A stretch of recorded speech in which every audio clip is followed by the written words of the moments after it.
എന്നും മീനാട്ടോ വാങ്ങിയത്. പക്ഷെ മാർക്കറ്റിൽ പോയിട്ടല്ല. ഇവിടെ നമുക്ക് മീൻ തന്നെ കിട്ടുന്ന ഒരു കോൾഡ് സ്റ്റോറേജ് ഉണ്ട് ട്ടോ. അവിടെ ഫിഷ് മാത്രമേ ഉണ്ടാവുള്ളൂ. പക്ഷെ ഫ്രോസണും ഉണ്ടാവും, ഫ്രഷും ഉണ്ടാവും.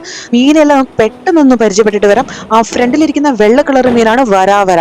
എനിക്ക് എന്റെ മലയാളം നെയിമൊന്നും അറിയില്ല കേട്ടോ. അതിന്റെ പുറകിലിരിക്കുന്ന മീനാണ് ട്യൂണ ഫിഷ്, അതായത് നമ്മുടെ ചൂരമീൻ.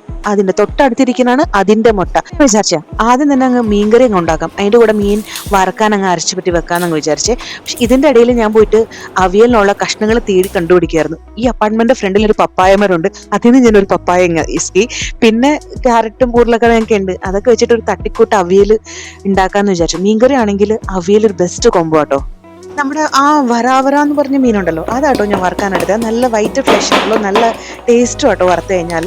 പിന്നെ ചൂരമീനാട്ടോ ഞാൻ കറി ഉണ്ടാക്കി. ചൂരമീൻ കറി ഉണ്ടാക്കിയാൽ അടിപൊളിയല്ലേ, അതും മുളക് ചാറ് അടിപൊളിയായിരിക്കും. അതാട്ടോ ഉണ്ടാക്കുന്നത്. എന്റെ അയൽക്കാരി ഒരു തമിഴ് കുട്ടിയാട്ടോ. അപ്പൊ അവൾ എന്നോട് ചോദിച്ചു, നിങ്ങൾക്ക് ഈ മീനില്ലാണ്ട് പറ്റൂലേ മലയാളികൾക്ക്? ആഹാ, അതെന്തൊരു ചോദ്യമായി പോയി. രാവിലെ തന്നെ മീൻകാരൻ വരും, കൂകി വിളിക്കും അല്ലെങ്കിൽ ഹോൺ അടിക്കും. നമ്മുടെ വീട്ടിൽ അമ്മമാര് ചട്ടിയായിട്ട് ചെല്ലും, മീൻ വാങ്ങിക്കും, മീൻകറി ഉണ്ടാക്കും.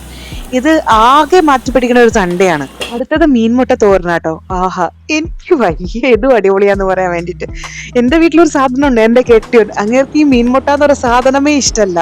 അപ്പൊ എന്നോട് ചോദിക്കും, ഇതൊക്കെ ആൾക്കാർ എങ്ങനെ കഴിക്കാന്ന്. ഈ വീഡിയോ കാണുന്നതിന്റെ ഇടയ്ക്ക് ഇതിന്റെ ഷോർട്സ് ഒക്കെ വന്ന് അപ്പൊ അത് സ്ക്രോൾ ചെയ്ത് കളയും ഈയെന്ന് പറഞ്ഞിട്ട്. നല്ലത് നായിക എന്താ പറയാ, വേണ്ട ഒന്നുമില്ല, ഞാൻ ഒന്നും പറയുന്നില്ല. അങ്ങനെ അവിയലും പുളിശ്ശേരിയും മീൻമുട്ട തോരനോട് ഉണ്ടാക്കിയിട്ട് നമുക്ക് ഈ പാചക മഹാമഹ അങ്ങ് അവസാനിപ്പിക്കാം. അയ്യോ മറന്നുപോയി, മീൻ വറുക്കാനോട് ഉണ്ട് കേട്ടാ. മീൻ വറുത്തുകൂടി കഴിഞ്ഞിട്ട് നമുക്ക് അവസാനിപ്പിക്കാം.